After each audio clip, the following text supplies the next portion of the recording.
Hi everyone. Today I thought I'd paint a very simple landscape for you. The picture reference comes from Pixabay, but I'm not sticking to every ridge or crevice you see in the photo on your screen. There are only three simple elements to the painting: the sky, the cliff, and the water. And my color palette will be different as well from what you see in the reference photo. So with that in mind, you can use whatever colors or brushes you have to get similar results. Just make sure you have an old plastic card handy. So let's get started. So we can start off by wetting down the sky with clean water. And for this I'm using my 1 inch Winsor & Newton Hake brush. But bear in mind you can use any brush that you have, any round brush you have, any flat brush you have, you can use that. I then go in with adding ultramarine blue. Just make sure the mixture is sort of intense enough. And the reason I say this is because once the colors laid down into the sky, we're going to try and lift out some clouds. And the only way that the clouds are going to show up is if the initial uh, wash of the blue is strong enough. Now I've used ultramarine blue, but you can use cerulean blue or cobalt blue, but just don't use any of these strong colors like Prussian blue. I mean, you can, but you don't want that sort of strange atmosphere in the sky. So I'm just going to go in and start lifting out the clouds. And for this, I'm using a smaller brush, a flat brush. But again, you can use a tissue, you can use any flat brush you have, you can use a round brush you have. Just make sure that between each lifting process, you rinse out the brush first in water and then dab it dry as well on tissue. If you use a really dripping wet brush, you're just going to end up with the backgrounds and the sky is not going to look right, and the clouds are going to look a bit strange with the cauliflower effect on them.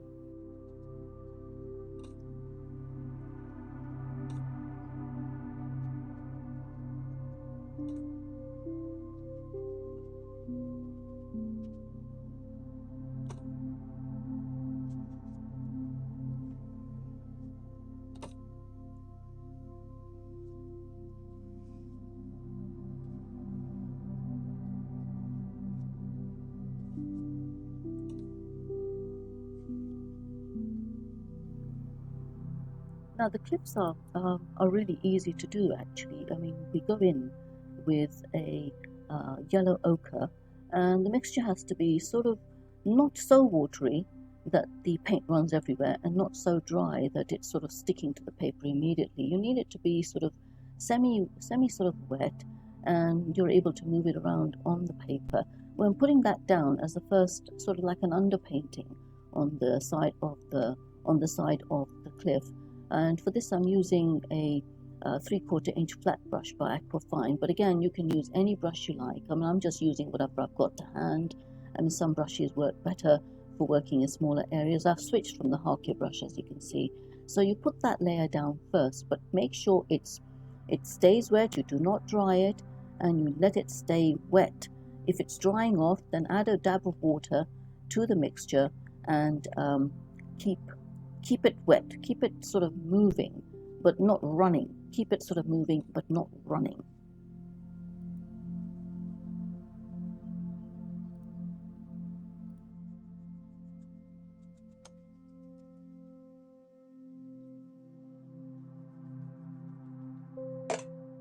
I'm now going in with raw umber on top of the already wet yellow ochre. But if you don't have raw umber, and I mean a lot of starter packs of watercolor paint sets don't have that color, you can use burnt sienna, a sort of slightly light wash of burnt sienna, or even a burnt umber, just very, very lightly. You can use that instead. So the final wash I'm laying down is a mixture of ultramarine blue and burnt sienna. And now this mixture has to be really, really strong because it needs to represent the dark crevices within these, with the side on the sides of the cliff, so that when I scrape off, I'm going to avoid scraping off those dark patches that I put down. Now, if you don't have ultramarine blue and burnt sienna, you might not have burnt sienna, you can use ultramarine blue and burnt umber. And in some cases, I've even used black. Now, when you put down this mixture, the whole mixture needs to be sort of tacky, but not so tacky that when you scrape it, it doesn't move, and not so watery so that when you go to scrape it, the water runs back on itself. You need to do some trial and error on a scrap piece of watercolor paper, and when you go to scrape, use the side of the card that has a smooth edge, and I prefer to use ones which have a rounded edge as well.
Now, if you find that whilst you were scraping, you scraped away some of the dark accents that you put down using the ultramarine blue and burnt sienna, you can always put them back in. And as I'm doing here, I always have that mixture ready on the palette.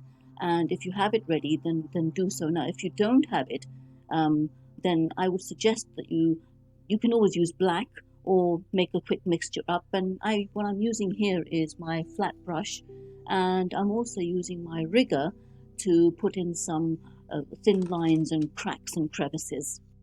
What I've done with my plastic card is to cut out different sides, different lengths of sides into that one card.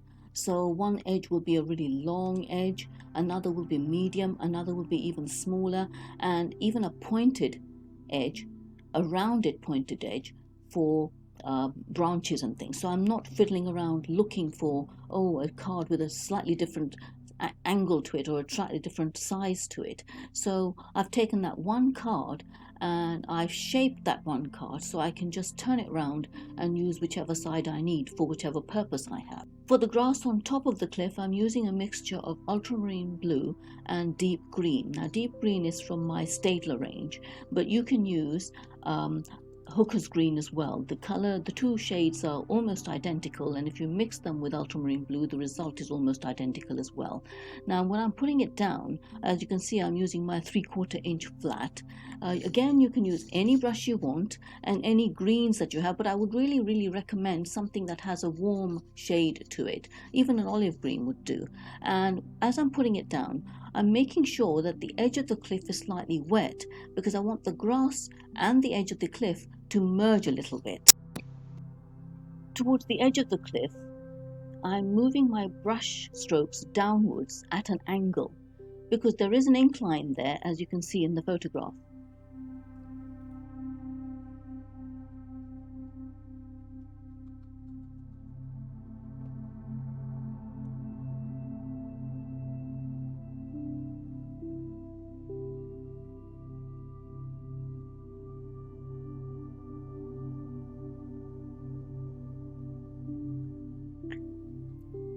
And don't feel silly using your fingers to add a bit of texture. So dab with your fingers, and it does create some sort of texture so it doesn't look like uniform grass.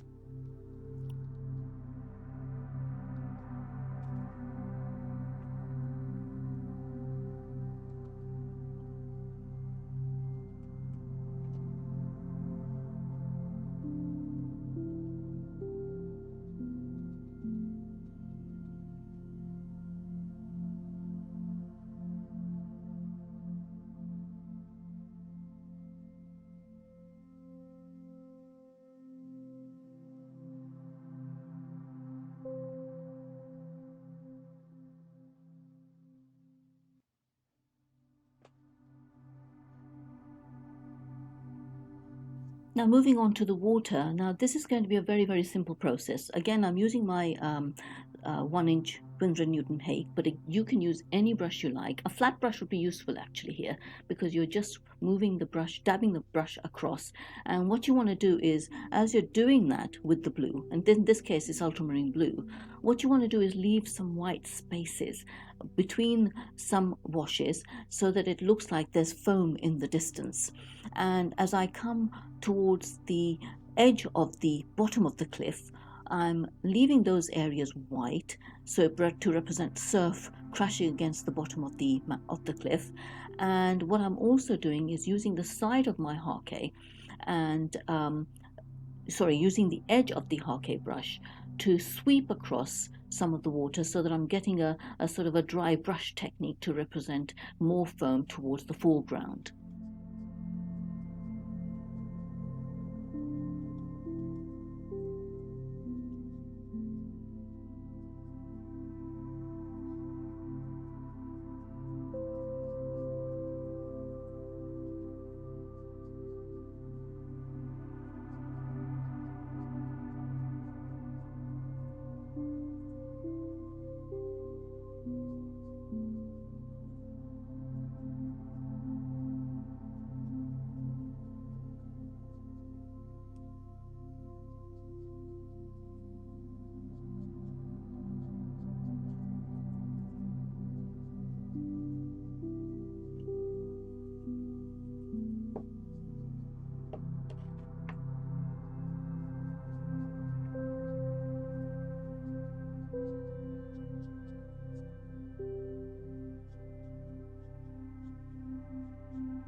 And now I use my rigger to create some stray pieces of rock at the bottom of the cliff and some rocks protruding out of the water as well. Just a suggestion, so we're not doing any scraping here, just dabbing, because this is far away and they're not going to be so defined either. So little dabs here and there of ultramarine blue and burnt sienna, or even ultramarine blue and burnt umber, or even burnt umber on its own.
Now you just want to put a suggestion of buildings on the top of the cliff, and for this I'm using a mixture of my original ultramarine blue and burnt sienna.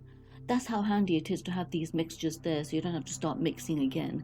And I'm using a very small flat brush, and I'm just sweeping the roofs on. Just a sweeping motion, a quick one. We're not looking to create every tile on there. You just want to create a suggestion of buildings on the top of that roof. And you can also go in with the same color but dilute it a bit more to create the walls of the building. But again, we're not looking for anything substantial. We're just looking for a suggestion.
And finally, our birds, just 3 of them. And again, I'm using my rigger for this and the pre-mixed ultramarine blue and burnt sienna mixture. I do hope you enjoyed that video. I certainly enjoyed scraping out the rocks. That's the fun part, actually. Again, it's a very simple painting.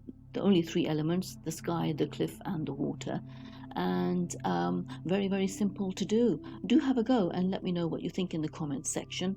If you like this video, give it a thumbs up, and do consider subscribing if you haven't already done so. All these things actually help with the YouTube algorithm. So thank you very much for watching, and I hope to see you in my next video. Thank you.